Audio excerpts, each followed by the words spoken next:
жолын салып бер, жарық өткізіп бер, мектеп сал, аурухана сал. Соның біреуін істемедің бе? Үкіметтен құжат түсіп, ол 90%-ға өзгерсе мәтіні, оны кім өзгертті? Бәріне топырақ шашпай-ақ қояйын. Кейбір депутаттар осы депутаттық сауал жолдаудың жарысына түсіп кеткенде. Халық, егер проблема болса кімге барады? Аманатқа барады. Біз оны көріп отырмыз. Көп мәселелерді қай партия шешіп отыр, онда аманат шешіп отыр. Астатөк даңғазаны көрдік. 60 мың, 100 мың тұратын гүлдер әкеліп жатты. Әй қыз-жігіттер, балалар, қыздар. Бірақ проблема осы заңды орындауда. Бір Қазақстан. Неге? Екі емес, неге 4 түрлі, 10 түрлі құндылықтар? Елге, қоғамға пайда алып келмейтін әңгіме болса, ол әңгімені айтып керек жоқ. Асхат Аймағамбетов қайтадан білім министрі болғысы келіп жүрген сияқты деген әңгімелерді мен жиі оқып қаламын. Ауданның әкімі кім директор болу керек екенін шешсе, ол жақсы ма, әлде тиімсіз бе? Сұрақ. Қазіргі оқу ағарту министрі Жұлдыз Сүлейменованың аяқ алысына қандай баға бересіз?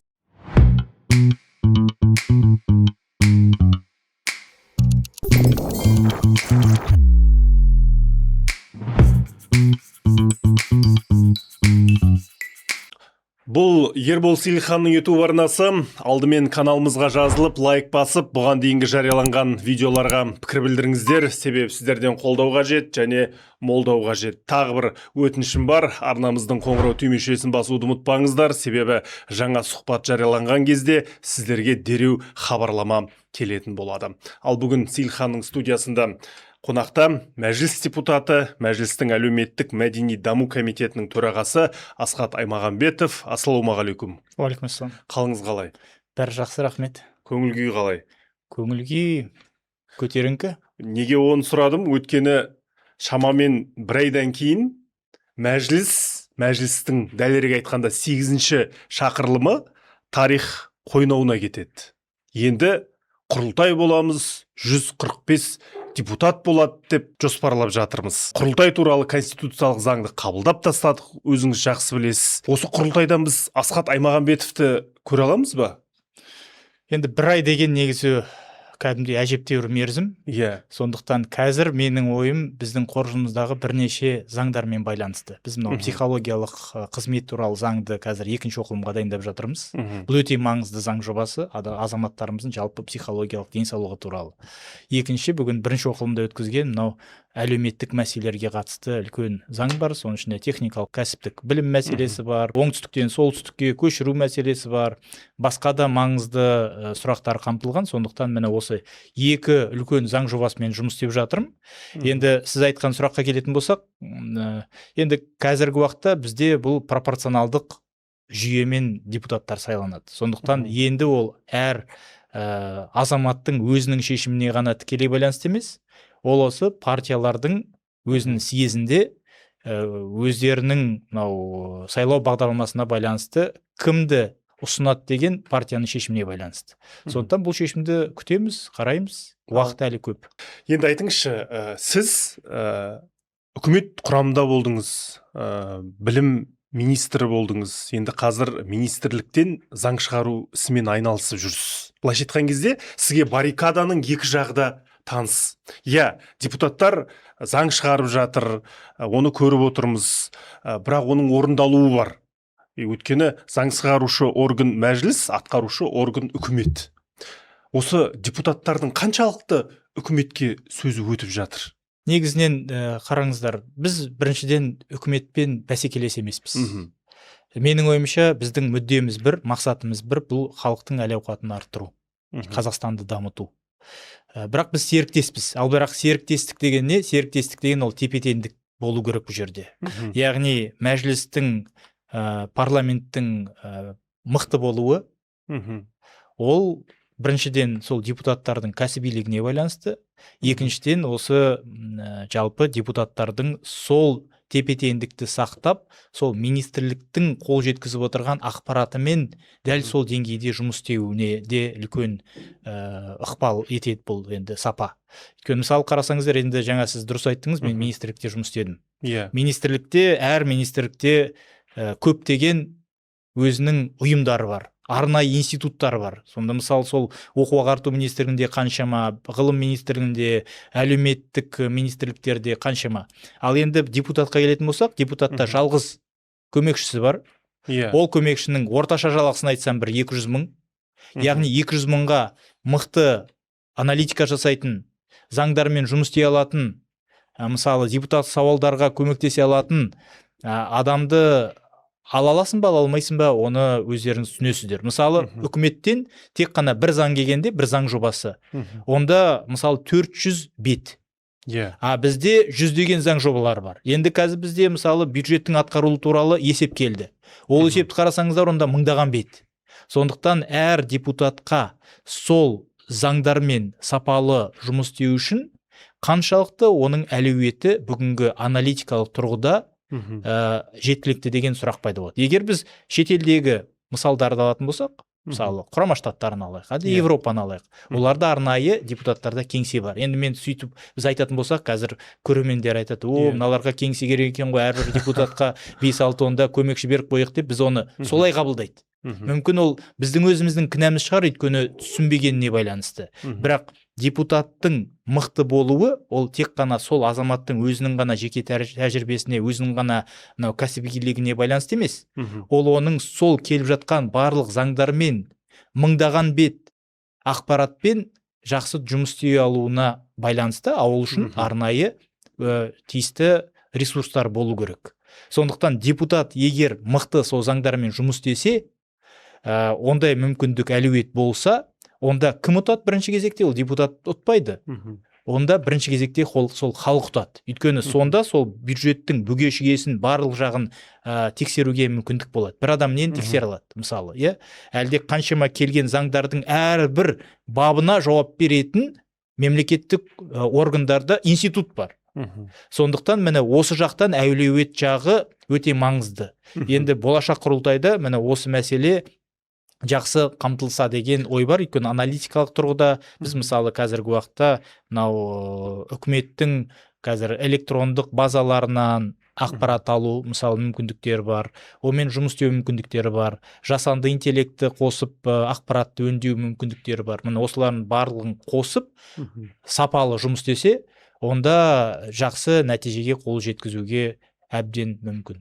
Ал парламент, мәжіліс үкіметтің алдында қаншалықты ықпалды, азуын көрсете алып жүр деп ойлайсыз ба? Әрине. Оны нақты мысалдардан қарау керек қой. Мысалы, мен көбінесе бір мәселені түсінбеймін. Бізде көбінесе азаматтар депутаттың әлде мәжілістің қалайды ықпалын тек қана қаражатқа, сол бюджетте не өзгерттің деген сұраққа ғана тіреп қояды. Ол дұрыс емес. Не шештің дейді. Ол дұрыс емес.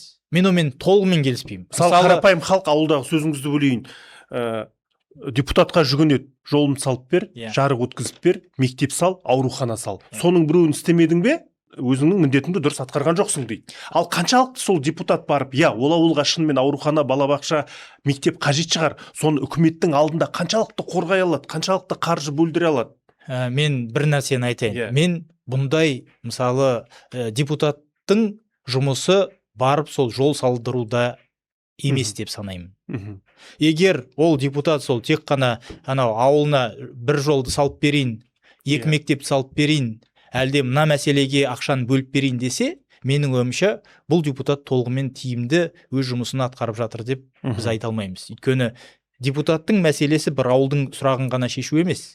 Депутаттың мәселесі 20 миллион халықтың мүддесін қорғау. Мен оны қатты бір пафоспен айтқан сияқты болсын. Мысалы, бір қарапайым сұрақ, мысалы, дәрі-дәрмектер. Сен бір адамға дәрі-дәрмек сатып беруіңе болады, әлде бір дәріханаға барып шулатуына болады, дәрі қымбат деп. Бірақ мәселе, сен не істедің? Әлде ол дәрілерді сатып алуға тағы да бір 10 миллиард теңгені бөлдіруіңе болады. Бірақ мәселе сол бөлдірген 10 миллиард теңген емес, оның жүйелі шешімінде. Мысалы, мен тағы да бір түзетуді бердім, ол түзету заң қабылданды. Мысалы, біздің көршілес мемлекетте 17 мың дәрі тіркелген, Қазақстанда 6 мың дәрі тіркелген, 6 мыңнан астам. Яғни, сізбен менің дәріханаға барғанда сол дәріні табу мүмкіндігіміз өте аз. Егер дәрілер аз болса, монополия болса, тек қана бір ауруды емдейтін бір дәрі болса, оның бағасы қандай болады? Оның бағасы жоғары болады. Дұрыс қой. Өйткені бәсекелестік болмайды. Егер мысалы Құрама Штаттарында шығып жатқан, мысалы онкологияны емдейтін дәрілер бізге 5 жыл 10 жылдап келетін болса, өйткені бюрократияға байланысты, онда мыңдаған миллиондаған адамдың өміріне бұл қауіп. Мысалы, сондықтан одандағы жаңағы 10 миллиард теңгені бөлдіргенше олда да керек емес деп отырған жоқпын. Бірақ жүйелі мәселені шешіп, сол дәрілердің Қазақстанға тіркелу рәсімін жеңілдетсек, мысалы біз оны қазір жылдар алатын, оны 15 күнге дейін азайттық. Жеңілдетсек, онда не болады? Онда біріншіден бізде бәсекелестік пайда болады. Екіншіден бізде дәрілердің Қазақстанда тіркелген саны көбейеді. Үшіншіден саны көбейгеннен кейін олардың бағасына да әсер етеді. Төртіншіден ең судай жаңа, ең тиімді дәрілер енді міне FDA құрама штаттарында оны бекітсе, EMA Европада бекітіп, олар енді оны протоколдарына енгізіп атса, ол 15 күн ішінде Қазақстанға да тіркеуге мүмкіндік ашылады. Ол қаншама мыңдаған адамдардың тағдырына байланысты. Міне менің ойымша депутаттың басты рөлі міне осындай жүйелі мәселелерді бірінші кезекте шешу. Әлде мысалы мынау онкология мәселесін алайық. Тағы да бір түзетуімді тілге тиек ете кетейін. Мысалы бізде 3,5 миллион азамат бізде мәмсті төлемейді. Неге төлемейді? Өйткені олар бізде жұмыссыздар қатарында. Енді мәмсте жоқ. Мәмсте жоқ болғаннан кейін олар ауруханаға мысалы емдей алмайды, бара алмайды. Өйткені барса айтады, сен жоқсың дейді. Сондықтан біз не істедік?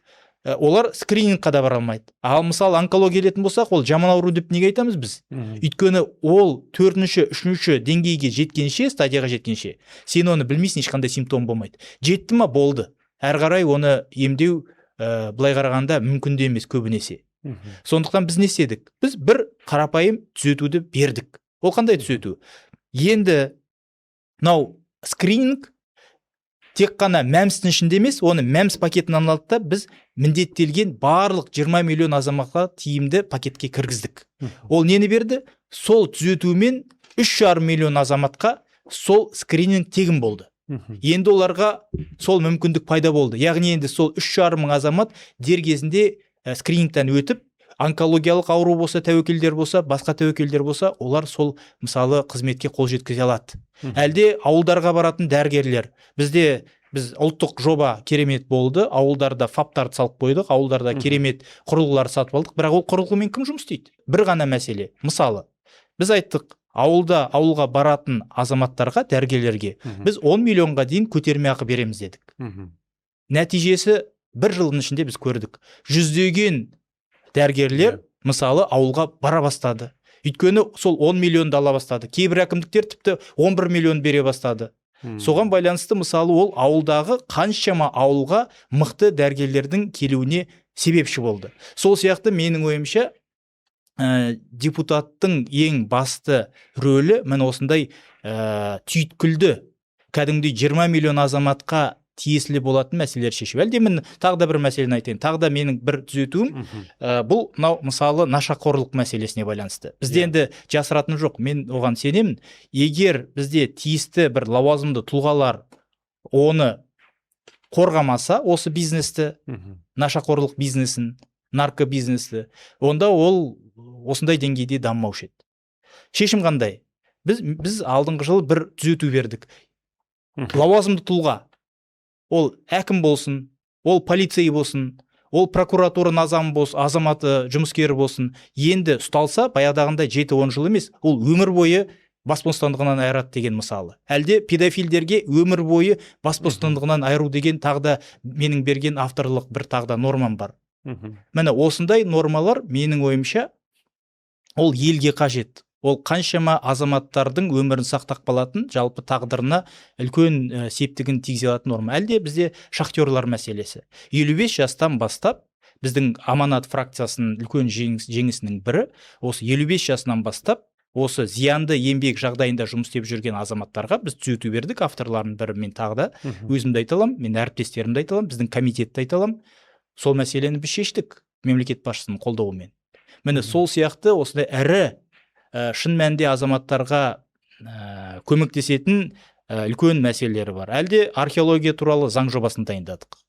Бұл біздің қаншама мәдени мұрамызды сақтап қалуға мүмкіндік береді. Мен жарайды, ол екі ескерткішті жөндеуге ақша бөлгізуге болады. Әлде кәдімгідей уақыт отырып, дұрыстап, барлық сол мәдени мұраны сақтап қалуға мүмкіндік беретін заңды дайындауға болады. Қайсысы маңыздырақ? Мәселе сонда. Бірақ дегенмен жаңағы қаржыландыру мәселесі ол да маңызды. Мысалы біздің комитет тек қана алдыңғы жылы, мысалы қазір бізде 21-ші ғасырдың көшбасшысы деген жастарға арналған арнайы шықты хабарда. Біздің комитеттің түзетуімен берілді. Әлде азамат деген пікірталас бойынша хабарда шықты, ол да біздің комитеттің ұсынысы. Әлде онкологияға 25 миллиард теңгені бөлдірдік, ол да біздің комитеттің ұсынысы. Сол сияқты біздің мультфильмдарды қазақша беру, қазақшаға аудару, қазақша мультфильмдерді көбейту, ол да біздің комитетіміздің бөлдірген қаражатына байланысты шешілген мысалы мәселе болды. Сол сияқты бүйрек ауыратындар, оларда гемодиализ бар. Гемодиализға біз арнайы тағы да 5 миллиард теңгені ақшаны өзіміз мысалы біздің комитеттің атынан бөлдірдік. Ол да бар мысалы. Бірақ оларды мен қатты айтқым келмейді, өйткені ол қарағанда, ол былай қарағанда мүмкін біреуге маңызды болып көрінетін шығар.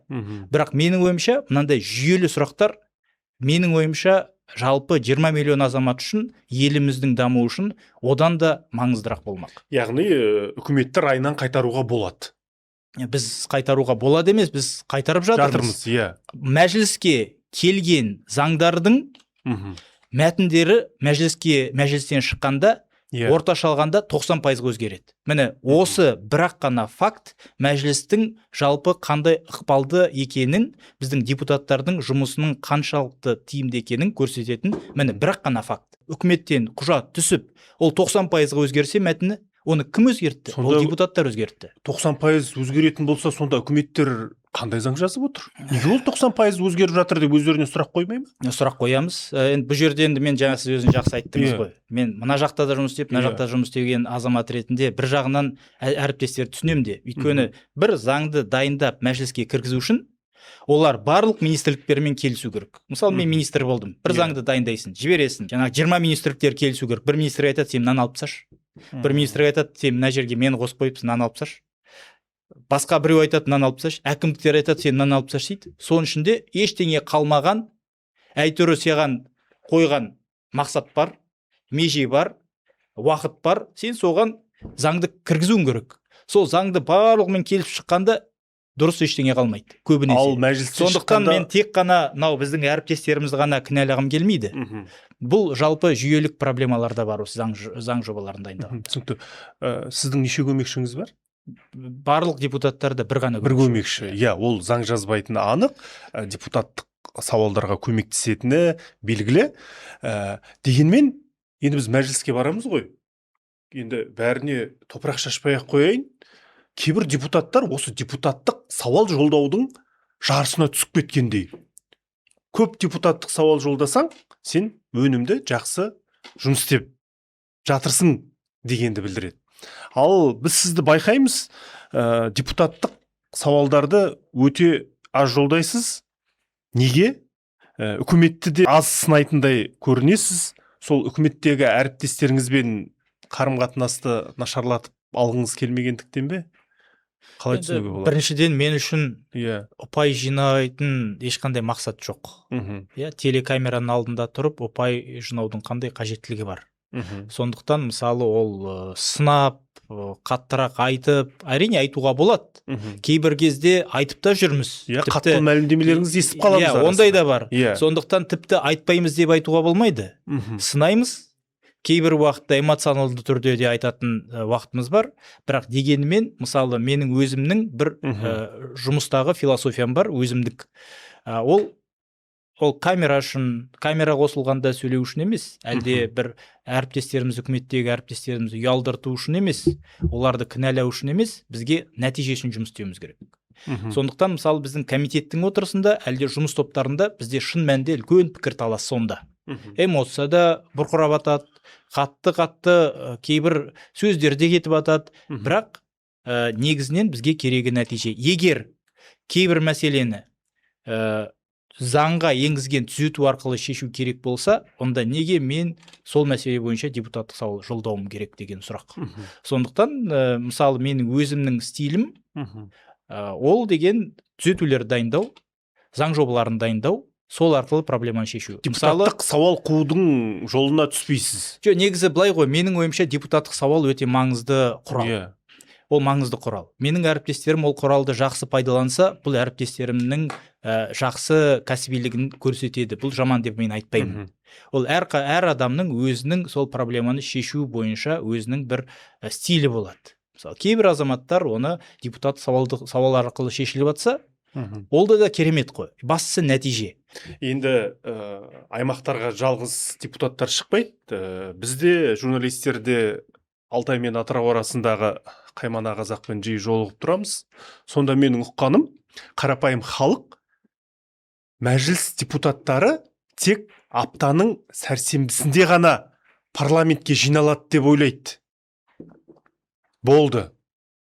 Олардың ойынша депутаттар Есілдің сол жағалауында қағанағы қарқ, сағанағы сарқ, Нұрсая кешенінде жұмыс істеп жатыр, тегін автокөлік, тегін баспана, 1 миллион жалақы алатын адамдай көреді. Және сол жалақыны біз төлеп отырмыз, салық төлеушілер төлеп отыр деп есептейді. Біз білеміз, мәжілістің жалпы отырысынан бөлек комитеттерде қызыл кеңірдек айтыс, небір заң жобалары талқыланып жатады, бірақ оны қарапайым халық көрмейді. Осы парламентке, депутаттық корпусқа айтылатын сындарға қалай қарайсыз? Оның жаны бар ма? Айтылатын сындарға байыппен қараймын.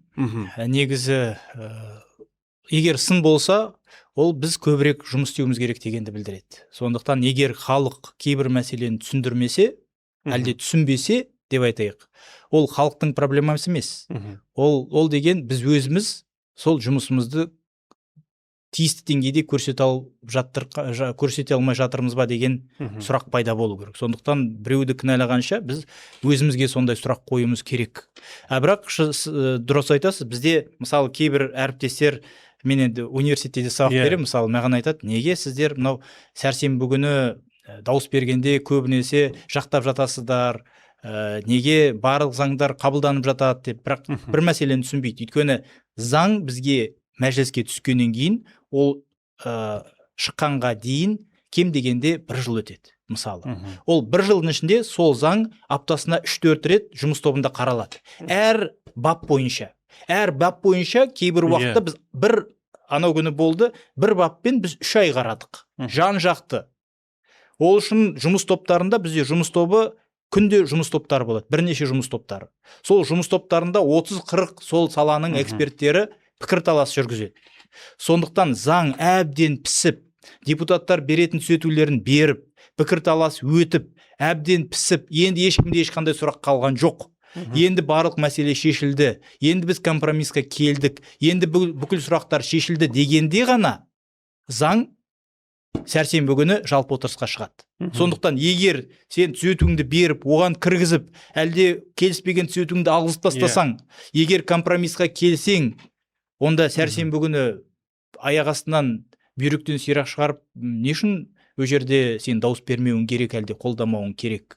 Мәселе сонда. Сондықтан мәселе тек қана ол теріс дауыс беру емес қой. Мәселе маңызды, сапалы, дұрыс, мағыналы заңның шығуы. Егер сен 2 жыл, 3 жыл бір заңмен жұмыс істесең, оны пісірсең, оны дайындасаң, оны жан-жақты талқыласаң, неге сен оны шығып ана жерде шоу жасауың керек?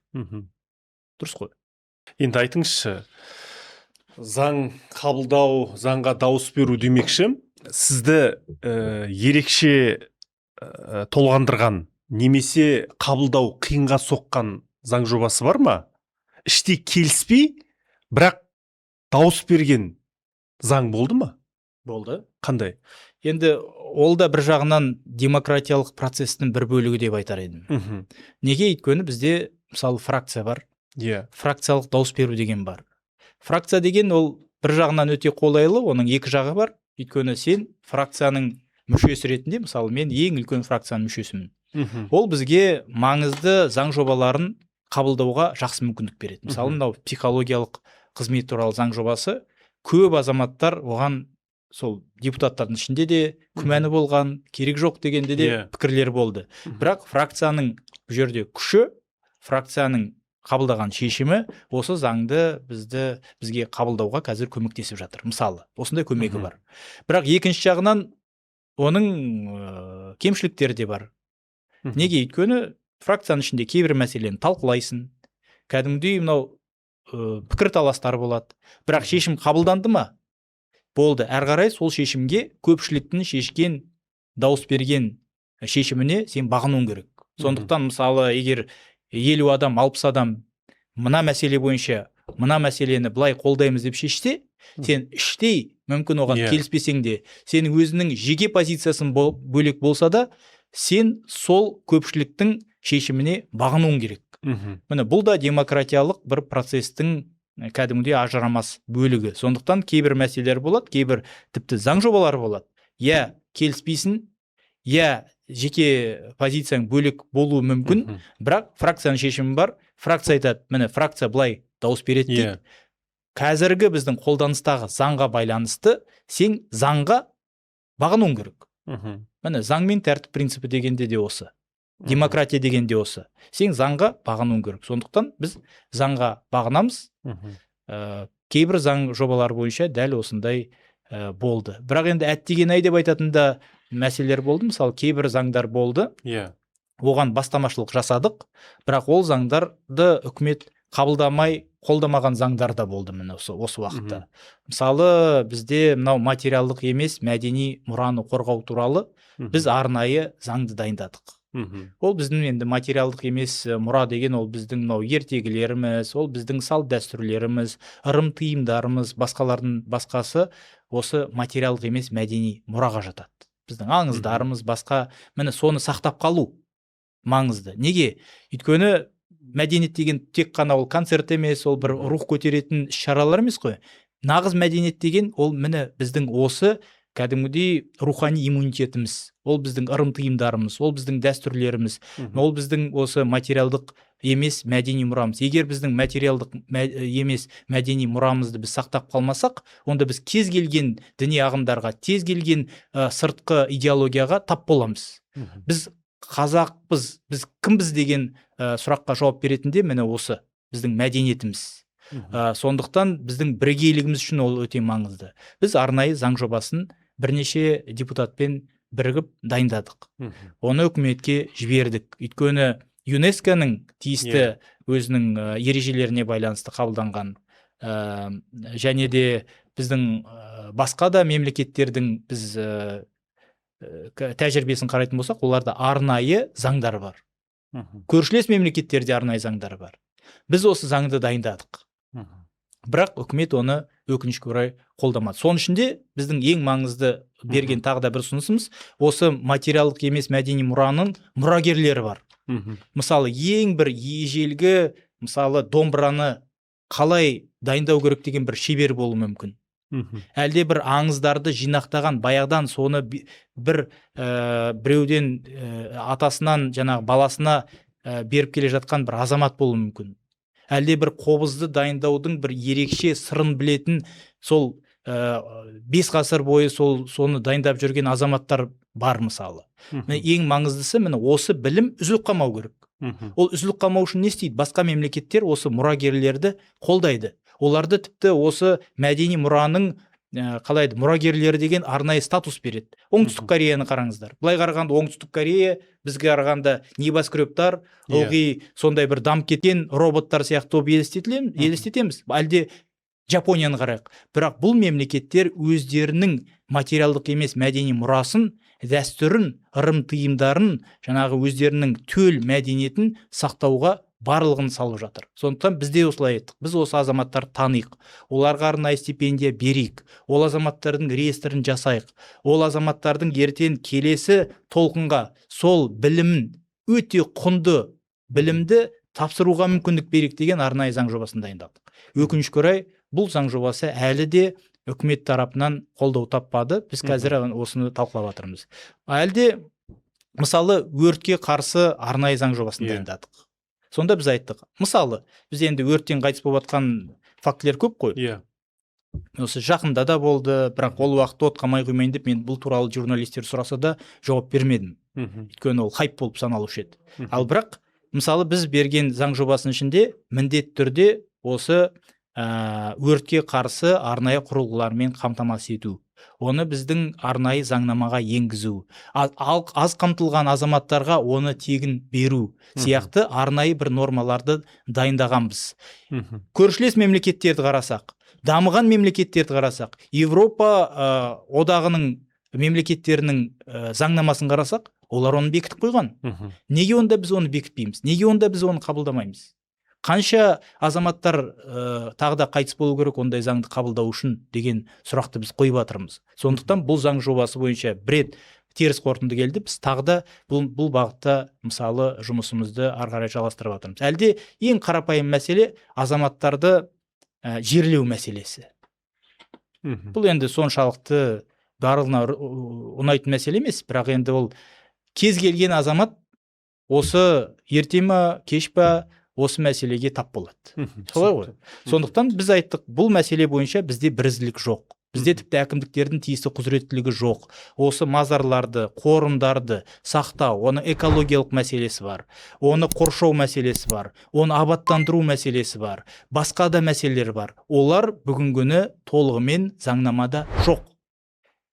Ауылдағы әкімнен сұрасаң, кішкентай жаңағындай ауылдық округтың әкімінен сұраса, олар айтады, біз онымен айналысуымыз керек, бірақ бізге сіздер дұрыс тетік толығымен берген жоқсыздар деп. Сондықтан біз көріп жатырмыз, өзеннің жанында, әлде бір санитарлық талаптарға сай емес жерлерде, әлде бір басқа да оны қоршалмаған, ішіне мал кіріп жатқан заттарды көріп жатырмыз. Оған не істеуіміз керек? Біз оны реттеуіміз керек. Міне сол сияқты бізде 4-5 заң жобалары болған, ол заң жобалар бойынша енді әлі де жұмысты жалғастырамыз. Әзірше үкіметпен біз осылай пікірталас өткізіп жатырмыз. Енді қараңызшы, әкім болсын, министр болсын, депутат болсын, қатардағы шенеунік болсын, қарапайым халыққа ұнамайтын, жақпайтын, наразылығын тудыратын бастамаларды көтеруден, іске асырудан кейде жүрексініп жатады. Оны біз айқын көріп отырмыз. Ал қарапайым халықтың құлағына жағатын, көңіліне майдай жағатын идеяларды, ұсыныстарды асқан бір ептілікпен, қуанышпен жариялауға дайын тұрады. Енді айтыңызшы, біздің елімізде, осы парламентте қандай реформалар, қандай заң жобалары, қандай заң нақты бағаланбай отыр? Енді бағаланбай отырған заң жобалары көп, жаңа айтып отырмын ғой. Мен кейбір уақытта осы алдыңғы аптада тіпті Трецте де жаздым. Маңызды заң жобасын қабылдадық. Ол миллиондаған азаматтардың өміріне әсер етеді, бірақ ол туралы жазсаң ешқандай реакция жоқ. Бірақ мен кеше таңертең жүгірдім, міне осындай кроссовки киіп едім, мынау жайлы екен, жақсы екен десең, онда мыңдаған лайк жинайсың. Әлде бір осы сияқты бір таңертең бір осындай адаммен кофе ішіп едім, әлде қандай кофенің сорты жақсы десең, мыңдаған лайк жинайсың. Ал қарапайым мәселелер болса, оған кішкене біздің қоғам әлі күнге дейін үлкен түсіністікпен қарамайды, өкінішке орай. Осы реформалардың ішінде мынау әкімшілік процессуалды кодекс мысалы. Бұл не? Бұл деген баяғыда азаматтар мемлекеттік органдармен соттасқанда, олар бір шешім қабылдап, бұйрық қабылдап, сол бұйрықтар бойынша сотқа шағымданғанда, онда азаматтар жеңе алмайтын. Өйткені мемлекеттік органның аты мемлекеттік орган, онда заңнама департаменттер бар, және де соттар қалай болса да енді бір бүйрегі бұрып тұратын. Бірақ осы президенттің өте маңызды реформасы болды, бірақ өкінішке орай бұл реформаны әлде де біз көп жерде айтпаймыз, бірақ бұл ең мықты, ең әр азаматқа маңызды реформаның бірі. Ол деген енді азамат мемлекеттік органды сотқа берсе, онда сол азамат мынау дұрыс деп дәлелдемеу керек, мемлекеттік орган дұрыстығын дәлелдеу керек деген. Өйткені азаматтың құқығы ол бірінші орында. Мемлекеттік органның презумпция виновности болады. Ол мемлекеттік орган ол сотқа дәлелдеу керек. Неге ол дұрыс шешім қабылдады екен? Қандай ол шешімді қабылдау үшін оның аргументтері болды екен деп, міне осы жақтан қазір тіпті басқаша азаматтың құқықтарына көзқарас қалыптасты. Міне осы сияқты көп бізде әлеуметтік желілерде айтылмайтын, көбінесе бағаланбайтын, бірақ біздің күнделікті өмірімізге әсер ететін шешімдері бар. Бірақ менің ойымша шын мәнінде мемлекеттік қызметкер үшін ең бірінші кезекте әдемі слайдтар емес, барлығы қол шапалақтап қабылдайтын шешімдер емес, қиын шешімдер бірінші орында болу керек. Олар ертең азаматтар бүгін сені түсінбесе де, мысалы мен үкіметте істегенде оқу жылын ұзартқан шешім болды. Сонда маған барлық вице-министрлерім келіп айтты, бұл қабылданбайды қоғаммен. Сіз өзіңіздің абыройыңызды, қалай айтушы еді, қасықтап жинаған абыройыңызды бір күнде төгіп жатырсыз. Керек жоқ дегендей. Сол сияқты басқа да мысалы күрделі шешімдер болды, бірақ егер сен оны дұрыс бағаласан, оны талдасан, оның дұрыс салдарын мүмкін 5 жылдан кейін, 10 жылдан кейін елге әкелетін тиімділігін көрсең, егер ол ғылыми тұрғыда дәлелденсе, дұрыс болса, сен ешкім бүгін сені түсінбесе де, ешкім оған қол шапалақтамаса да, ешкім оны қолдамаса да, бірақ сенің жұмысын дұрыс шешім қабылдау. Ұнайтын шешім емес, дұрыс шешім қабылдау, тиімді шешім қабылдау. Міне осы тұрғыда менің ойымша бізге әлі көп жұмыстануымыз керек. Түсінікті. Енді сіз білім министрі болдыңыз, сіз мәжілісте енді білім министрі емес, білім сарапшысы болдыңыз.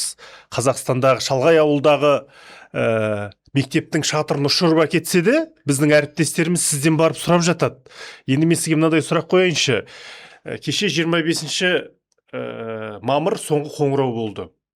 Біз ол жердегі Астатөк даңғазаны көрдік. Құшақ-құшақ гүлдер, 60 мың, 100 мың тұратын гүлдер әкеліп жатты. Қоғам қатты сынады. Әй, қыз-жігіттер, балалар, қыздар, гүлмен емес, біліммен жарысыңдар деді. Неге бұл қоғамның сынына ілікті? Бұл мектептегі тәрбиенің ақсағаны ма? Кім кінәлі? Ол гүлді алып беріп отырған ата-ана ғой. Не дейсіз? Кінәліні іздегім келмейді бірінші кезекте, екіншіден мен балаларды кінәлі деп санамаймын. Балалардың ешқандай кінәсі жоқ. Бұл жерде біз жалпы қоғамымыздағы құндылықтарға, қандай қоғамда құндылықтар бар деген сұрақ қойымыз керек. Мектеп неге тыйым салмайды? Біздің қоғамдық этика мәселесін біз көтеруіміз керек. Бізде егер біз 500-600 адамды тойға шақырып жарысып жатсақ, егер сол тойларда менікі 6 қабаттық торт, менікі 15 қабаттық торт деп жарысып жатсақ, егер біз кім қай тойға қандай бір жұлдызды әкеледі деп жарысып жатсақ, егер осы сияқты даңғаза біздің жалпы қоғамымызда кең тараған болса, онда неге біздің балаларымыз басқаша іс-әрекет жасау керек? Яғни балалар үлкендерден көрген істеп отыр. Әрине, бұл біздің жалпы қоғамымызда болып жатқан құбылыс. Қоғамда не болып жатыр? Міне соны біз 25 мамырда көрдік. Бұл балалар сіңіріп жатыр соны. Біріншіден балалар сіңіріп жатыр деп айтсақ та, екіншіден оны балалар өздеріне сұраған жоқ қой, маған 1000 гүл бер деп. Ол ата-анасы көрсету үшін өз махаббатын көрсетем деді ма, өзінің бір мүмкіндігін көрсетем деді ма, міне осындай өзі ата-аналардың бұл шешімі болды. Және бұл ата-аналарды да мен кінәлағым келмейді. Өйткені бұл ата-аналар біздің осы қоғамда қалыптасқан құндылықтарға байланысты міне осындай іс-әрекет дұрыс деп шешім қабылдады. Тыйым сала аламыз ба? Екіншіден, қазір оған жауап бермей тұрып, екіншіден, бірақ біз осыған көңіл бөлеміз де, басқа мәселелерге көңіл бөліміз келмейді, бірақ басқа да мысалдар болды. Мен білемін, балалар жиналып, соңғы қоңырауға ештеңені сатып алмай, мынау выпускной жаңағы кешіне ақша жинамай, кимей, қымбат көйлек кимей, лимузин жалдамай, сол барлық ақшасын жинап, бір мүгедек адамдарға үй сатып беріп жатқан мысалдар да бар. Әлде мектебіне тал отырғызып, әлде толығымен кітапханасын жаңартып жатқанда мысалдар бар. Сондықтан біз бір жақты болмауымыз керек. Бұл проблема бар, оған көз жұмбайық, бірақ бұл біздің қоғамымызға байланысты, қоғамдағы құндылықтарға байланысты проблема, бірақ екіншіден жақсы да мысалдар бар. Бірақ оны біз тыйым салумен бұны шешеміз деу, менің ойымша бұл орынсыз. Өйткені жалпы мен тыйым мәселесіне қатты сенбеймін. Кейбір мәселелер бойынша тыйым мүмкін шешетін шығар бір сорақы мәселелерге. Ал бірақ біз отбасының арасындағы жалпы бір осындай кәдімгі күнделікті өмірдегі мәселелерді реттей берсек, заңмен оған кіре берсек, онда біз неге жетеміз? Шешімі қандай? Сондықтан оның шешімі біздің тәрбие жалпы қоғамдағы құндылықтарды өзгерту мәселесі, дұрыс құндылықтарды дамыту мәселесі. Ол тек қана мысалы мектепке байланысты емес. Ол тек қана мынау біздің мұғалімдерге байланысты емес. Әлде тек қана мемлекетке ғана байланысты емес. Ол барлық қоғамның, мемлекеттің, мемлекеттік емес ұйымдардың, журналистердің, депутаттардың, дәрігерлердің, барлық біздің азаматтарымыздың бірдей жұмысы деп қараңызшы. Енді сіздің параллель жүргізіп отырғаныңызбен келсем. Бір түлектер гүлмен жарысып жатты, екіншілері мүмкіндігі шектеулі ерекше балаларға арба алып беріп жатты. Кейбір мектеп түлектері Эйфель мұнарасын тарту етіп жатты ауылына. Бір Қазақстан. Неге? Екі емес, неге 4 түрлі, 10 түрлі құндылықтар? Неге сол құндылықтар бір жерге келіп тоғыспай жатыр? Қашан тоғыстырамыз? Деген сұрақ туындайды. Ол да өте маңызды мәселе. Унитарлы мемлекет, бір Қазақстан, Құдайға шүкір, барлығымызда тек қана бір тіл. Енді соншалықты үлкен алуандық жоқ қой, сан алуандық. Бірақ дегенімен, міне осындай құндылықтарға келгенде, бұл енді біз былай айтайықшы, ол енді бір өтпелі кезеңдегі құндылықтардың кризисі деп айтайық. Өйткені қазірде әлеуметтік желілерден түрлі заттарды көріп жатырмыз. Тіпті мынау жасанды интеллекттің ықпалы бар, дипфейктердің ықпалы бар. Жалпы құндылықтардың бір осындай кризис проблемасы бар. Сондықтан оны бір өтпелі кезеңнің өтпелі проблемасы деп мен үміттенем. Сондықтан барлығы біздің қолымызда. Біз енді былай қарағанда дамып жатқан, өз қолымыз өз аузымызға жеткен жас елміз. Енді осы 30 жылдан ғана асты, осы тәуелсіз болып, мемлекетіміз дамытып жатқанымызға. Сондықтан мен позитивті түрде қарағым келеді. Жақсы мысалдар көп, жақсы болып жатқан өзгерістер көп, және негативтен негізі көбірек. Мен соған сенемін. Сондықтан бір құндылықтарымыз дұрысталады, жолға түседі деген сенім бар. Міндетті түрде дұрысталады. Түсінікті.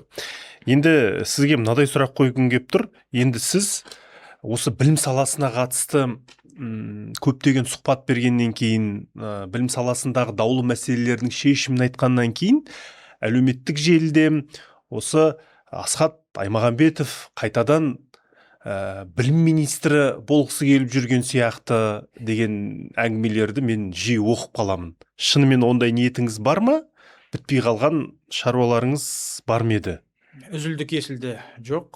Қайтып бармайсыз ұсынса да? Бұл енді жалпы мен өмірімде болған өте маңызды кезең болды. Мен мемлекет басшысына тек қана алғысымды білдіремін. Өйткені осындай өте маңызды кезеңде білім мен ғылым саласын бірдей басқару, 3,5 жыл осы салада жұмыс істеу, әсіресе пандемияның кезінде, бұл әрине үлкен жауапкершілік, үлкен абырой.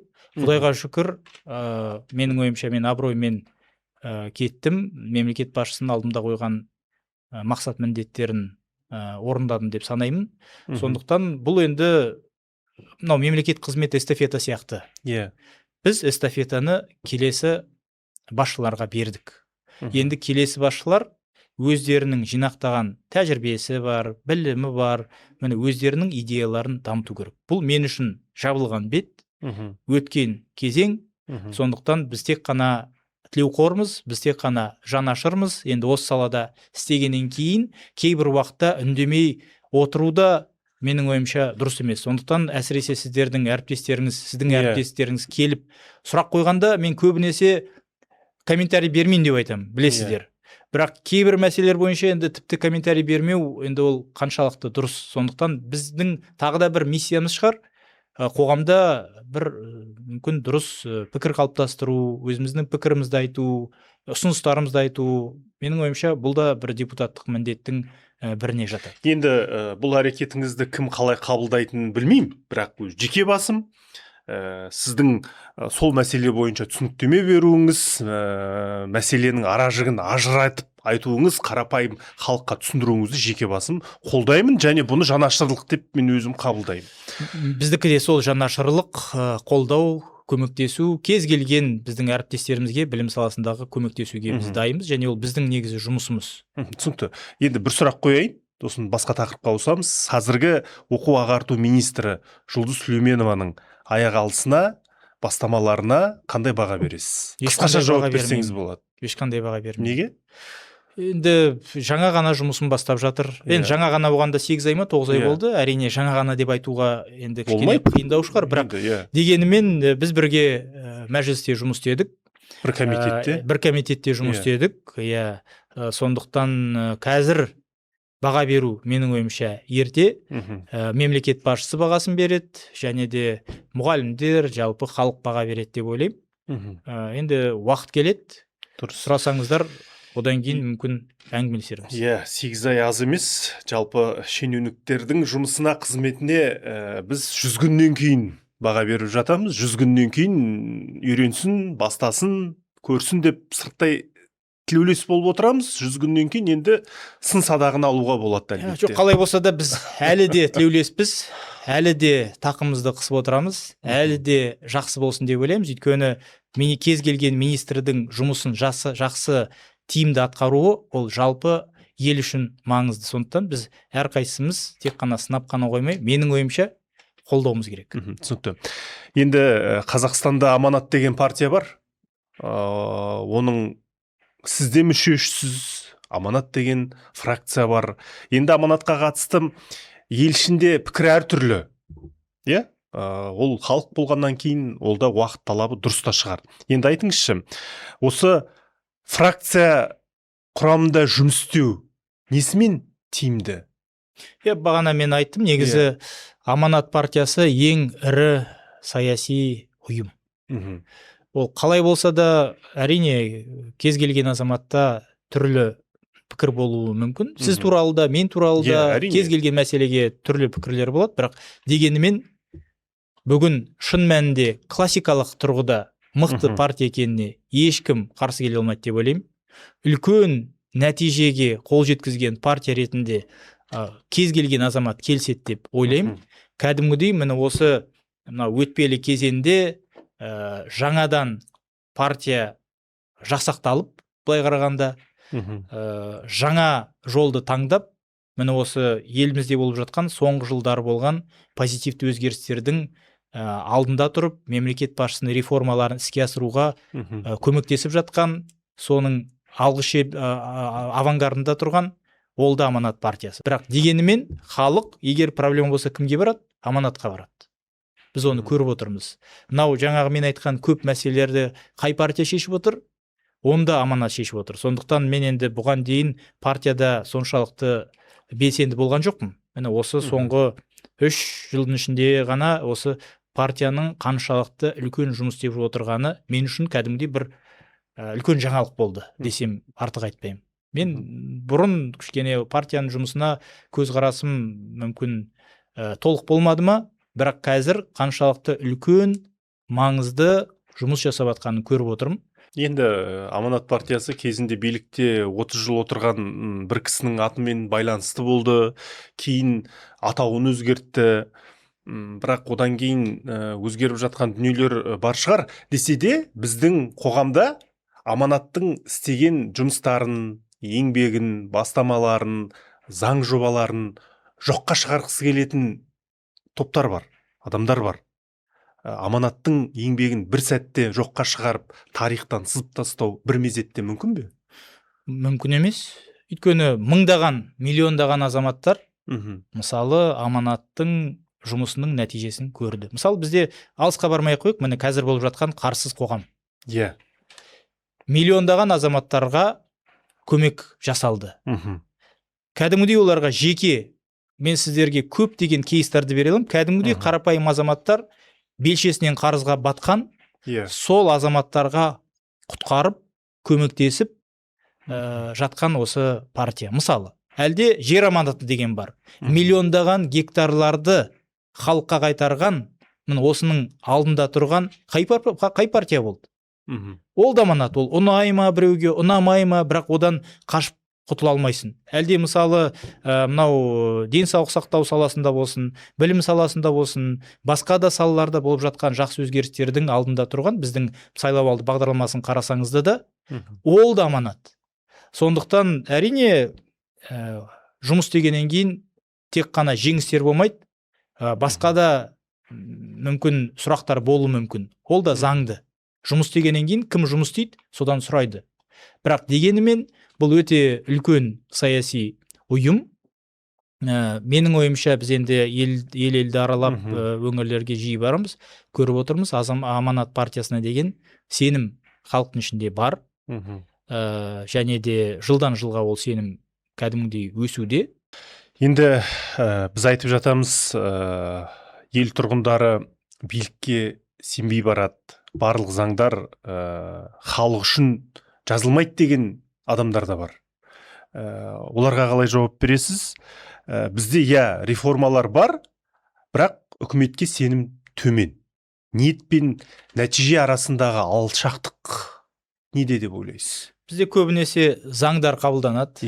Заңды оқып қарасаң сапалы. Көп проблемалар шешілуі тиіс. Бірақ проблема осы заңды орындауда. Міне сол жерде нақты проблемамен біз кезігеміз. Сондықтан бір проблема осы қабылданған заңдардың іске асуында шығар. Осы проблеманы әрине біз міндетті түрде шешуіміз керек. Және де осы мемлекеттік қызметкерлердің батыл, мүмкін ұнамайтын, бірақ ел үшін маңызды шешімді қабылдауы. Менің ойымша қазіргі уақытта сондай жылтыр, әдемі, бәріне ұнайтын шешімдерден гөрі осындай ұнамайтын, бірақ мүмкін 5 жылдан кейін, 10 жылдан кейін халық түсінетін мысалы шешімдер қазір керек деп мен санаймын. Ол шешімдер жасалу керек. Ал парламентте көтеруге болмайтын тақырыптар бар ма? Мен өзім үшін айтайын. Мен өзімде ішкі этика бар. Сол бір ішкі таразы бар. Сол тараздан өткізесің. Мысалы, кейбір сезімтал мәселелер болады. Енді оны барлығымыз жақсы білеміз.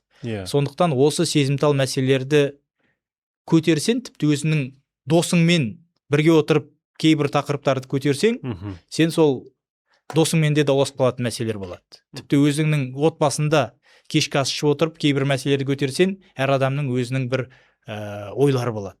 Сондықтан бір осындай сезімтал мәселелерді мен мысалы өзім көтермеуге тырысамын. Өйткені мен білем, бұл мәселе сезімтал, әр адамның өзінің бұл мәселелерге қатысты бір жеке рационалды емес, бір жүрекпен қабылдайтын сұрақтар болады. Мысалы, мен осы сұрақтарды көтермеуге өзім тырысам, бірақ ол менің ішімдегі өзімнің этикама байланысты. Менің ойымша, елге, мемлекетке, қоғамға егер пайда алып келмейтін әңгіме болса, ол әңгімені айтып керек жоқ.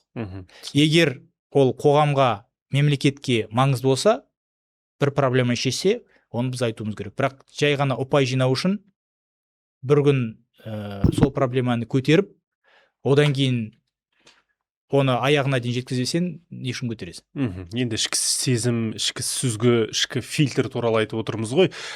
Қандай заңдар бойынша жоспарларыңыз орындалмай қалды? Әттеген-ай дейтін өкініштеріңіз бар ма? Мына құжатым өтпей қалды, мына құжат өткен кезде бұның қарапайым халыққа пайдасы болушы еді.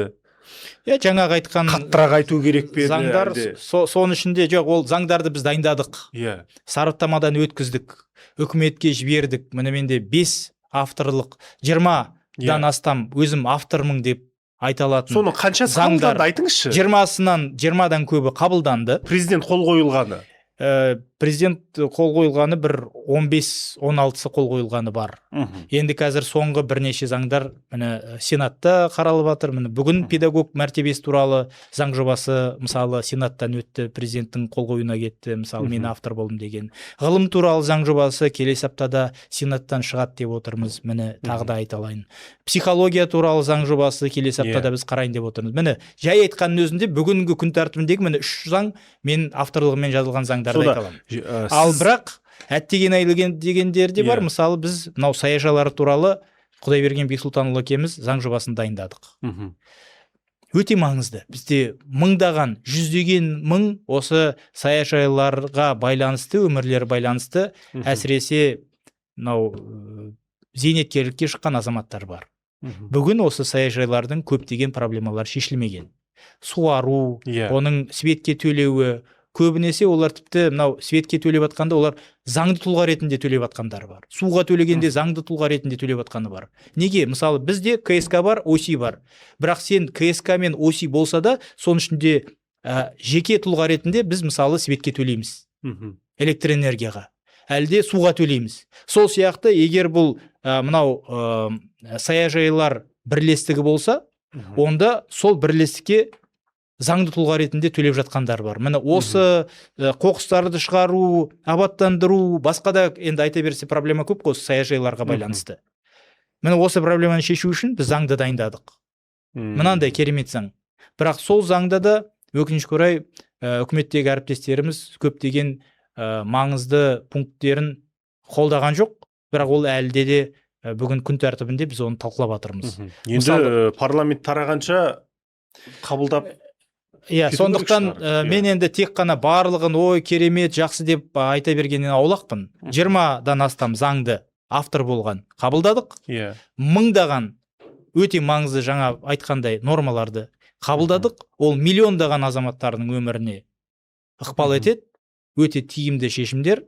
Бірақ соның ішінде ол деген саясат деген ол қандайды искусство возможного дейді ғой. Ол мүмкіндіктердің мүмкіндіктерді іске асыру кәдімгідей бір шеберлігі. Сондықтан әрине әрқашанда жоспар, мысалы біз максималист болғаннан кейін максималды жоспар аламыз. Бірақ соның ішінде мысалы егер маған 3 жыл бұрын 20 авторлық заң болады десе, мыңдаған түзетулер болады десе, мен оған сенбес едім. Бұл мен үшін арман болушы еді, шын айтайын. Бірақ Құдайға шүкір, осы соның ішінде фракцияның қолдауымен, әріптестерімнің қолдауымен, мынау үкіметтегі әріптестерімнің соның ішінде бірге жұмыс істеген кезінде түсінгеніне байланысты, қолдауына байланысты, бірінші кезекте мемлекет басшысының қолдауының арқасында көптеген өте маңызды нормалар өтті. Бүгін күні кәдімгідей ол біздің өміріміздің бір бөлігіне айналды. Мысалы, қазір ұбт-ны тапсырып жатыр. Ғылыми додалардың жеңімпаздары осы ұбт-ны тапсырмай-ақ университеттерге түсе алатын болады. Әлде WorldSkills деген бізде техникалық колледждер деңгейі бойынша мысалы өте үлкен жарыс бар. Соның жеңімпаздары біз күні кеше ғана шешім қабылдадық, сол заңды қабылдадық. Олар енді ұбт-ға қатыспай-ақ колледждің түлектері. Олар келеді тікелей грант алады мысалы. Қаншама миллион азаматтарды, әлде дәрігерлерді ұрып соқпау үшін біз арнайы заң жобасын қабылдадық. Естеріңізде шығар, бізде тіпті мәжілісте үлкен пікірталас болды. Көп әріптестеріміз қолдамады, қарсы шықты. Неге біз дәрігерлерді қолдауымыз керек? Неге біз оларды бір бөлек осындай каста ретінде алып шығуымыз керек дегенде әңгіме болды. Бірақ біз бір мәселені түсінуіміз керек. Біз дәрігерді қолдауымыз, қорғауымыз деген, ол дәрігерді, Балтабайды қорғау емес. Ол біздің 20 миллион азаматты қорғау дегенді білдіреді. Өйткені бізде бір дәрігерді мысалы бір өңірді айтпай-ақ қойын, сол өңірде ұрып тастады. Урологты. Ол тапшы. Ол жоқ. Ол келді 6 айға емделуге кетті. 6 айдың ішінде 1301 адам сол адамның емін ала алмады. Әлде мысалы хирургтың егер қолын сындырып тастасаң, саусағын сындырсаң, бітті. Ол мыңдаған адамға өмірінде сол отаны жасай алмайды. Сондықтан ол дәрігерді біз қорғауымыз дегеніміз ол бір азаматты қорғау емес, ұлттың денсаулығын қорғау дегенді білдіреді. Сондықтан мысалы сол заңды біз қабылдадық. У-шу, айқай-шу, бірақ соны біз қабылдадық. Мысалы қазір бізде жаңа норма келе жатыр. Біз енді сол дәрігерлерді қосымша қолдайын деп отырмыз. Егер енді дәрігерді біреу ұрып соғатын болса, ұрып тастаса, онда біз оған тек қана оны ұрып тастаған адамдарды қылмыстық жауапкершілікке ғана тартпаймыз. Ол азамат мысалы 3 айға, 6 айға жұмысқа жарамсыз болып қалды. Сол адамға миллиондаған денсаулығын қалыпқа келтіру үшін тіпті ақша беруді де біз қазір ұсындық. Міне осы сияқты нормалары бар. Бірақ бұл сол Балтабайға әлде сол бір мақсатқа керек заң емес. Ол сізге, маған, қаншама кішкентай нәресте балаларға, қаншама зейнеткерлерге керек, өйткені сол мамандарды біз осы жүйеде ұстап қаламыз дегенді білдіреді. Сондықтан міне осы былай қарағанда кішкене ғана норма сияқты, бірақ бұл өте маңызды. Әлде мынау балаларды алдыңғы жылы бір кейс болды. бізде Қарағандыда білсеңіз, енді мен қарағандылықпын ғой. Қарағандыдан қаладан Майқұдыққа барсан, енді арасында ештеңе жоқ, былай қарағанда. Қыста бір балада қалтасында ақша болмаған, оқушыда, 8 жасар бала ғой деймін. Оны түсіріп кеткен. Жапан далада. Баланың өміріне қауіп қой. Мысалы, біз норманы енгіздік. Балаларда, тіпті жасөспірімдерде, кішкентай балаларда ақшасы болмаса да, онда сен оны түсіріп кете алмайсың. Былай қарағанда ұсақ сияқты болып көрінеді. Бірақ егер сол бір 5 баланы, 3 баланы, тіпті бір баланың өмірін сақтап қалса, бұл ұсақ нәрсе емес. Сол сияқты міне былай қарағанда ұсақ болып көрінетін мәселелер де бар, ірі болып көрінетін мәселелер бар. Сол сияқты міне осындай маңызды заң жобаларын біз дайындадық. Түсінікті. Енді мына мәселеге тоқталайықшы. Сіз министр болып тұрған кезде білім бюджеттерін облысқа бердіңіз. Енді мәжілісте оны қайта ауданның өзіне беру керек деп даурығып жатырмыз. Не айтасыз бұған қатысты? Енді бұл мәселеге қатысты мен жақсы өзімнің ойымды жеткіздім деп ойлаймын. Бізде үлкен пікірталас болды. Біріншіден, бұл президенттің шешімі болды. Президенттің жолдауын ашып қарасаңыздар, жолдауда мемлекет басшысы нақты тапсырма берді. Басқа мемлекеттердегіндей, дамыған мемлекеттердегіндей, міне осы білім саясатын қаржыландыруды 200-ден астам бюджеттерден, әкімдіктердің, аудан әкімдіктердің деңгейінен алып, облыс деңгейіне берейік деді. Менің ойымша бұл өте маңызды шешім болды. Осы 2019-дан 26-ға дейін қалай біздің білім беру ошақтарының бюджеті өсті деген сұрақ қойсаңыз, еселеп өсті. Ремонттары қалай жүрді? Қанша мектеп салынды? Қанша проблемалар шешілді? Тіпті 2019-ға дейін оқулықтардың өздеріне ақша жетпейтін.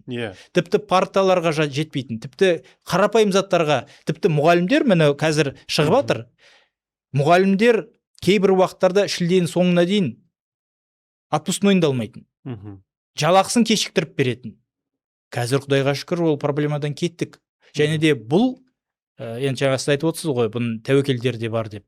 Бұл одан сайын 220 бюджетті қадағалау оңай ма, әлде 20 бюджетті қадағалау оңай ма? Облыстық деңгейдегі арнайы мықты финансистері бар 20 бюджетті қадағалау, оның ашықтығын қамтамасыз ету, оның нысаналы ақшасын жұмсалуын қамтамасыз ету әлде қайда оңай және тиімді. Сондықтан оны, сол қаражатты, оны министрлік алып кеткен жоқ.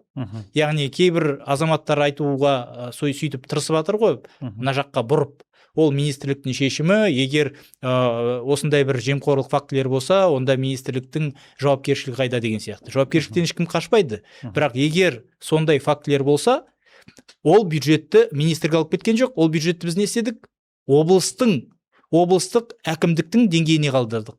Ал егер біз былай айтатын болсақ, бұл өзгеріске байланысты, облыстық деңгейге бергенге байланысты осындай тәуекелдер пайда болды десек, бірақ онымен мен келіспеймін. Егер айтқанның өзінде кейбірлер айтыр контекстен жұлып алып айтқысы келеді ғой. Онда біз мынаны айтуымыз керек. Сол облыстардың әкімдерінің тікелей жауапкершілігі. Онда біз сұрақ қоюымыз керек. Кім қай облыста жұмыс істеді? Неге сол әкім оған жол берді деп, онда біз сұрақ қоюымыз керек. Сондықтан оны өйткені министрлік өзінде деңгейіне алып кеткен жоқ. Ал кез келген бірде-бір министр әкімнің бюджетіне, әкімнің мәселесіне бір сөз айта алмайды. Өйткені әкімнің бюджеті, әкімдіктің бюджеті, маслихаттың бюджеті ол бөлек бюджет. Сондықтан жауапкершілік те бөлек, олардың құзыреттілігі де бөлек. Сіз ауданға беруге әлде қарсысыз? Мен үзілді кесілді неге қарсы екенімді айтайын. Өйткені ол 2019 жылға дейін болған жағдайға бізді алып келеді. Біз көрдік қой, мен өзім аудандық деңгейде жұмыс істедім. Егер мен аяғым салбырап түсіп, тек қана бір осындай жоғары кабинеттерде ғана отырсам, мүмкін ештеңені айтпаушы едім. Бірақ мен ауданда жұмыс істедім, қалада жұмыс істедім, облыста 4 жыл басқардым, министрлікте вице-министрде болдым, министрде болдым, қазір парламентте жұмыс істеп жатырмын. Құдайға шүкір, осы мемлекеттік қызмет жүйесін және де білім саласын мен барлық деңгейлерде дерлік түсінемін және өзім жұмыс істедім. Соған байланысты мен толығымен білемін. Егер біз оны қайтадан қайтаратын болсақ, онда сол 2019-ға дейін қандай жағдай болды, сол жағдайға біз қайтып барамыз. Мұғалімдер оған дайын ба? Ол біздің білім беру сапасы үшін қалай әсер етеді? Егер ауданның әкімі кім директор болу керек екенін шешсе, ол жақсы ма, әлде тиімсіз бе? Сұрақ. Егер аудандық әкім білім беру саясатына араласса, ол қаншалықты дұрыс, әлде дұрыс емес деген сұрақ қой. Сондықтан егер аудандық деңгейдегі билік мектептің өміріне тікелей араласуға мүмкіндік алса, қайтадан залдарды толтырса, сол мұғалімдермен, қайтадан бүкіл өзіне тән емес жұмыстарға тартса, онда біздің білім беру сапасына қалай әсер етеді? Бізге керегі не бүгін? Бізге керегі бюджетті аудандық деңгейге беру ма? Мақсат ретінде. Әлде біздің мақсат сапалы білім ба? Егер сапалы білім десе, негізінен бізде жоспар басқаша болған. Біз ойлағанбыз, тіпті мынау кейбір унитарлы мемлекеттер сияқты мүмкін оны тіпті вертикаль жасау керек па деп. Бірақ ары қарай бұл саясатты жалғастырмады. Түсінікті. Біз білеміз, соңғы жылдары дәлірек қаңтар оқиғасы себеп болды ма білмеймін, Назарбаев университеті мен Назарбаев мектептерінің қаржыландырылуы, қателеспесем, 15 миллиард теңгеге дейін азайды. Бірақ сіз үнемі Назарбаев университеті мен Назарбаев мектептерін қорғауға тырысасыз. Бұның астарында не бар? Астарында ештеңе жоқ. Мен брендтерді қорғамаймын. Мен идеяны қорғаймын. Идея қандай? Қазақстанда ең мықты әлемдегі деңгейдегі университеттің болуы. Біздің балаларымыз осында ешқайда бармай-ақ, осындай университеттерде оқу мүмкіндігінің болуы. Бізде осы зияткерлік мектептері сияқты кәдімгідей мақтанатындай, әлемдік деңгейдегі білім бере алатындай оқу ошақтарының болуы. Осы идея. Сондықтан брендке оны аты қандай болса, маған бәрібір, брендте ешкім байланып тұрған жоқ. Маңыздысы міне осы оқу орындарын біз сақтап қалуымыз керек. Және де ең жақсысы біз оны сақтап қалдық. Бірақ проблема неде? Олардың қаржыландыру деңгейі күрт түсіп бара жатыр және түсіп те кетті. Еселеп. Мысалы, Назарбаев зияткерлік мектептерін алатын болсақ, былай қарағанда жалпы нақты соларға жұмсалатын жан басына қаржыландыру бойынша соманы алатын болсақ, 2 миллионнан астам бір балаға. Біреу айтады, ой, көп дейді. Астанада 2 миллионға жекеменшік мектеп тауып көр. 3 миллион, 4 миллион, 5 миллион төлеп отырғанның өзінде ондай нәтижеге қол жеткізе алмайды. Кім не деп айтса да. Сондықтан бізде шағын жинақталған мектептер бар, біз бір балаға 4 миллион, 5 миллион төлеп отқан мектептер бар, жан басына қаржыландырғанда. Қалалық мектептер бар, 1,5-2 миллион төлеп отырған бір балаға шығындары бар. Бірақ оларда дәл сондай сапа бар ма, жоқ па? Сондықтан бұл жерде мәселе дайындалған өте мықты бағдарламаларда.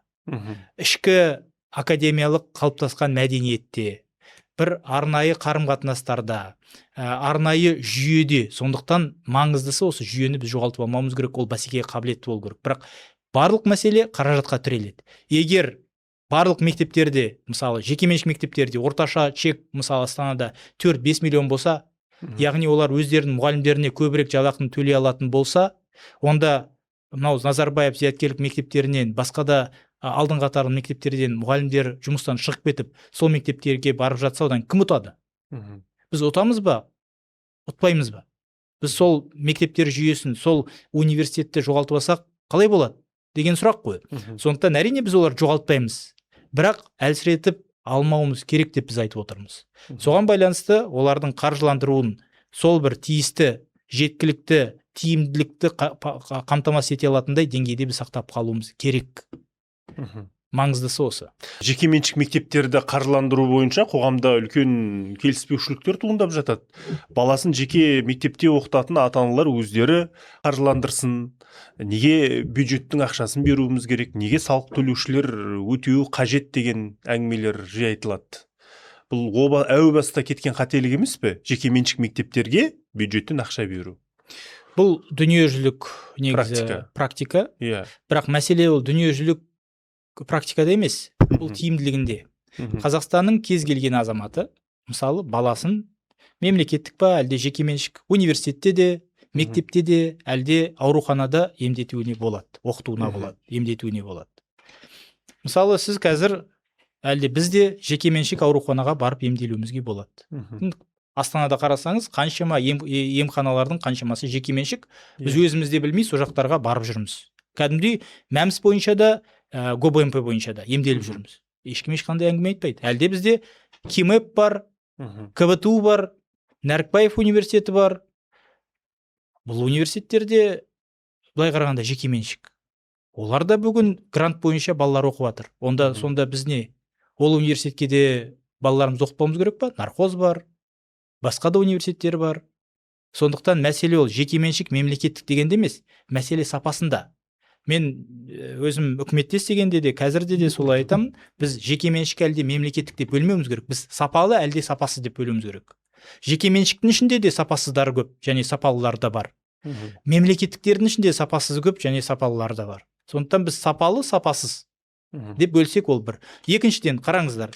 Мысалы, біз азаматтарға ақша төлесек, мысалы, мектептерге. Жаңа айтып отырмын ғой, кейбір жекеменшік мектептерге мемлекеттік біз 4 миллион төлейміз бір баланы оқу үшін жылына. Кейбірлерінде 1 миллион төлейміз. Орташа алғанда, менде бар қолымдағы ақпаратқа байланысты, орташа алғанда біз 1 миллион 100 төлейміз. Мемлекеттік мектепте оқыса, орташа алғанда. Ал жекеменшік мектепте оқыған балаға біз 700 мыңнан астам ақша төлеп отырдық. Яғни, егер сіздің балаңыз мемлекеттік мектепке барса, онда бюджеттен сол баламен бірге сол мектептің бюджетіне 1 миллион 100 ақша барады деген сөзді білдіреді. Егер сіздің балаңыз мына мектепке баратын болса, онда сол баламен одан әлде қайда аз ақша барады деген білдіреді. Яғни ол бюджеттің үнемдеуі емес пе? Егер тек қана ақшаға тіреліп қалса. Солай ғой. Және де ол азаматтың өзінің шешімі ғой. Ол бір. Бірақ егер жекеменшік мектептер шын мәнінде тиімсіз болса, олар дұрыс сапа бермесе, әрине өте қатаң талаптар болу керек, қатаң жауапкершілікке тартылу керек. Бұл жерде ешқандай дау жоқ. Сондықтан кезінде бұл жекеменшік мектептерді ашқанда, жекеменшік балабақшаларды ашқанда не үшін аштық? Өйткені ол уақытта тығырықтан шығудың бұл шешімі болды. 3 ауысымды мектептер, А-дан Я-ға дейін сыныптар, тіпті олар 3 ауысымды мектеп деген ол баланың қауіпсіздігіне де үлкен қиындық, қауіп төндіреді. Екіншіден, тіпті бала ол мектептерде енді тіпті дәретхананың өзі оған саналмаған ғой, дәретханаға бару үшін кезекте тұрады. Асханаға барып тамақ ішу үшін кезекте тұрады. Қандай сабақ, қандай сапа? Сондықтан кезінде тығырықтан шығу үшін осы жекеменшік мектептері бойынша шешім қабылданды. Қаншама 300 мыңнан астам жаңа орындар берілді. Ол жүздеген мыңдаған мектептерді 3 ауысымдықтан 2 ауысымға әлде 1 ауысымға өтуіне мүмкіндік берді. Сондықтан негізі бұл жерде менің ойымша біз сапаны қамтамасыз етпесе, шын мәнінде үлкен жауапкершілікке тартуымыз керек, және бұл жерде тәртіп болу керек. Бірақ ол норма, ол принцип барлық ұйымдарға бірдей жүру керек. Түсінікті. Жақсы, бүгін біраз мәселенің басын шалдық. Қазақта 90 ауыз сөздің тобықтай түйіні бар дейді. Енді бұл парламент тарих қойнауына кетеді деп айтып отырмыз. Өзіңізде алдағы құрылтайдың ішінде болам ба, болмайын ба, мұны мен шешпеймін деп отырсыз. Бірақ енді айтыңызшы, енді келесі құрылтайда болмайтын болсаңыз, осы мәжілістің 8-ші шақырылымда істеген жұмыстарыңыз үшін қысылмайтындай, ұялмайтындай, сайлаушыларыңыздың жүзіне тіке қарай алатындай дәрежедесіз бе? Өзіңіздің жұмысыңыз көңіліңізден шықты ма? Енді ең алдымен өзімнің жұмысыма өзім баға беруім ол этикаға сай келмейді. Сондықтан баға бермей ақ қойын, мен бірақ былай айтайын, алдымда тұрған мақсаттарды осы парламентқа келгендегі жоспарлаған жоспарларымды мен орындадым. Іштей өзімнің бір осындай алдыма қойған мақсаттарды жеткіздім ғой деген сенім де бар. Сондықтан тіпті жаңа айтып отырмын ғой, мен 20 заңның авторы болам деп ойламаған. Мыңдаған түзетулер беріп, сол түзетулер сәтті іске асып, миллиондаған азаматтардың өміріне ықпал етеді деп ойлаған жоқпын. Өзімнің әрине бір жоспарым болды. Бірақ сәт түсіп, мемлекет басшысының қолдауының арқасында, партияның, әріптестерімнің қолдауының арқасында бір осындай нәтижелерге, Құдайға шүкір, қол жеткізуге мүмкіндік болды. Ол менің ғана нәтижем емес, ол барлық депутаттық корпустың нәтижесі. Ол көзге көрінбейтін мәжілістегі, мысалы, аппараттың үлкен жұмысы. Өйткені әр адам, олар әрине біз келіп эфирларда жүреміз, рилстарда жүреміз, интервьюларға барамыз, бірақ көзге көрінбейтін, өте маңызды жұмыс істейтін, бізге дайындап әкеп көмектесіп жүретін қасымызда болатын, айтқан ойыңды дұрыстап, аналитиканы, өйткені бір норманы жасау үшін үлкен жұмыс керек. Міне сол жұмысқа көмектесіп жүрген бізде аппаратта қаншама азаматтар бар, олардың аттарын ешкім білмейді. Бірақ сол азаматтардың бірінші кезекте үлкен еңбегі, мысалы, үкіметтің де нәтижесі. Сондықтан оны бір нәрсені осындай заманда бір адамға атқару мүмкін емес. Бұл енді ортақ біздің жұмыстың нәтижесі. Әрине, нәтиже де бар, әттеген айда бар. Бірақ енді бұл да өмірдің заңдылығы деп ойлаймын. Жақсы, рахмет. Бұл Ербол Сейілханның YouTube арнасы.